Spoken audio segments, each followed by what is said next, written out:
ఒక్కసారైనా మక్కా మదీనాను దర్శించాలన్న కోరిక ఉంటుంది. మక్కా మదీనాకి వెళ్తే అల్లా వద్దకు వెళ్ళినంత ఆనందం పొందుతారు. అలాంటి పవిత్రమైన యాత్ర పేరును అడ్డు పెట్టుకొని చెన్నైకి చెందిన నాజ్ ఉమ్రా ట్రావెల్స్ నిర్వాహకుడు సయ్యద్ జాఫర్ పాపా అనే వ్యక్తి నెల్లూరుకు చెందిన 182 మంది ముస్లింల నుంచి హజ్ యాత్ర పేరుతో ₹1,12,00,000 వసూలు చేశాడు. యాత్రకు పోవాల్సిన సమయం వచ్చేసరికి ఫోన్ కట్ చేయడంతో యాత్ర కోసం డబ్బులు కట్టిన వారు చెన్నైలోని ట్రావెల్స్ వద్దకు పోగా ఆఫీస్ క్లోజ్ చేసేసి ఉండడంతో తాము మోసపోయామని నిర్ధారించుకున్నారు. చెన్నైలో విచారించగా హజ్ యాత్ర పేరుతో నెల్లూరు వారినే కాక మరి కొంతమందిని కూడా మోసం చేశాడని తెలియడంతో బాధితులు నెల్లూరు రూరల్ ఎమ్మెల్యే కోటరెడ్డి శ్రీధర్ రెడ్డిని, ఆయన సోదరుడు గిరిధర్ రెడ్డిని, వక్ఫ్ బోర్డు రాష్ట్ర చైర్మన్ అబ్దుల్ అజీజ్ ని కలిసి మోసపోయిన విషయాన్ని తెలియజేయడం జరిగింది. నాయకులు ఎస్పీతో బాధితుల గోడు వివరించారు. ఎస్పీ కేసు నమోదు చేయించి విచారణ చేపట్టారు.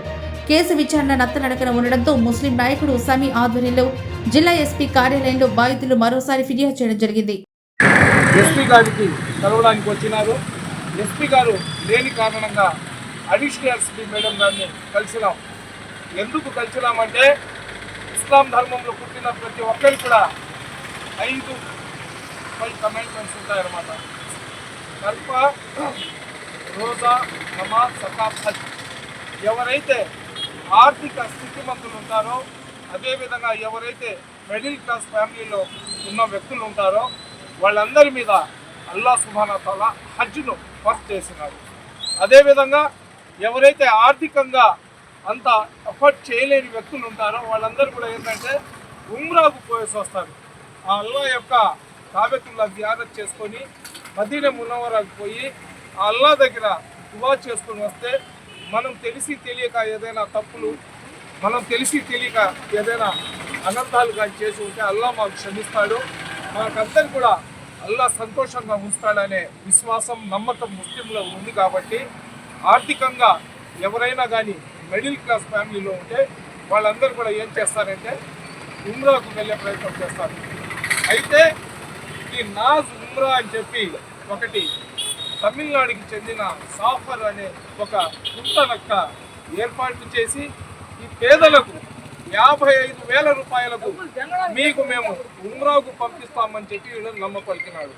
అదేవిధంగా నెల్లూరులో కొంతమందిని అతను బ్రోకర్లలాగా ఏర్పాటు చేసుకొని అందులో మౌలానా జబ్బార్ గారు అని చెప్పి ఇంకొక వ్యక్తి అనీస్ అని వీళ్ళని పెట్టుకొని వీళ్ళ ద్వారా వీళ్ళ మసీద్ల దగ్గర బ్యానర్లు పెట్టి అతను చాలా మంచి వ్యక్తి, ఎవరు ఈ జాఫర్, తమిళనాడులో ఉన్న జాఫర్ అనే వ్యక్తి చాలా మంచి వ్యక్తి, అతనికి మేము నమ్మచ్చు, అతను కూడా పేదోళ్లకు సహాయం చేయాలని 80,000, 85,000 ఉన్న ఉమ్రాకు మీకు 55,000 రూపాయలకు పంపిస్తున్నాడని చెప్పి వాళ్ళ దగ్గర డబ్బులు తీసుకోవడము.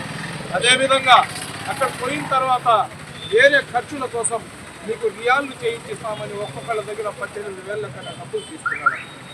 వీళ్ళందరూ కూడా ఈ నెల 15వ తేదీ ఉమ్రాకు వెళ్ళాలా, కానీ అతను ఏం చేసినాడంటే 5వ తేదీ ఉమ్రాకు వెళ్ళే వాళ్లకు ఒక క్యాంపు లాగా పెడతారు. ఆ క్యాంపు పెట్టే రోజు రోడ్డు తిప్పేసి అతను అజ్ఞాతంలో వెళ్ళిపోయాడు. నేను ఒకటే చెప్తున్నాను ప్రభుత్వానికి, మన జిల్లా ఎస్పీ గారు కానివ్వండి, అడిషనల్ ఎస్పీ మేడం కానివ్వండి, వీళ్ళందరూ కూడా చాలా పెద్ద పెద్ద కేసులను ఛేదించున్నారు. నేను ఎస్పీ గారికి, అడిషనల్ ఎస్పీ మేడం గారికి నేను చెప్పేది, ఇంతమంది 155 మంది, మిగతా వాళ్ళు ఇంకొక 35 మంది, దాదాపు 185 నుంచి 190 మంది పేదలకు కోట్ల రూపాయలు మోసం చేసిన ఈ జాఫర్ అనే వ్యక్తిని యాడున్నా కానీ పట్టుకొని వీళ్ళకు న్యాయం చేయాలని కోరుకుంటున్నాం.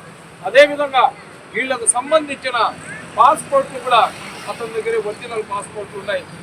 అతను ఎవరైతే జాఫర్ ఉన్నాడో ఒక పెద్ద సంఘ విద్రోహ శక్తి అని చెప్పి చాలామంది చెప్తున్నారు. తమిళనాడులో మేము విచారిస్తే వీళ్ళ పాస్పోర్ట్లతో అతను ఎటువంటి తప్పుడు కార్యక్రమాలు చేస్తాడో ఈ పాస్పోర్ట్లను మార్పింగ్ చేసి అతను చేయరాని పనులు కానీ చేస్తే ఆ కేసులో వీళ్ళందరూ కూడా ఏడ ఇరుక్కుంటారనే ఒక ఇది మాకుంది. కాబట్టి వీళ్ళ పాస్పోర్ట్లకు సంబంధించిన నెంబర్లను తీసుకొని అన్ని ఎయిర్పోర్ట్లకు ఈ నెంబర్లతో ఉన్న పాస్పోర్ట్లు ఫలానా నెల్లూరుకు చెందిన వ్యక్తులు అని చెప్పి ముందుగానే పోలీసు వాళ్ళు కానీ హెడ్ మార్కింగ్లో పెట్టాలని కోరుకుంటున్నాం.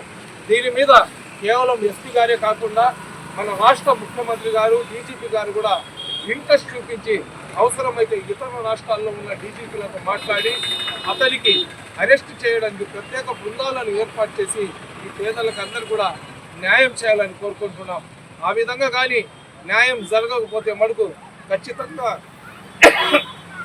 మనకు జరిగిన అన్యాయాన్ని ప్రభుత్వానికి తెలియజేయడానికి, అదేవిధంగా ఇంతమంది 185 మంది పేదలకు న్యాయం చేకూర్చడానికి అవసరమైతే విజయవాడకు వెళ్ళి ముఖ్యమంత్రి గారికి, డీజీపీ గారికి కూడా మేము కలవడానికి సిద్ధంగా ఉన్నామని తెలియజేసుకుంటున్నా.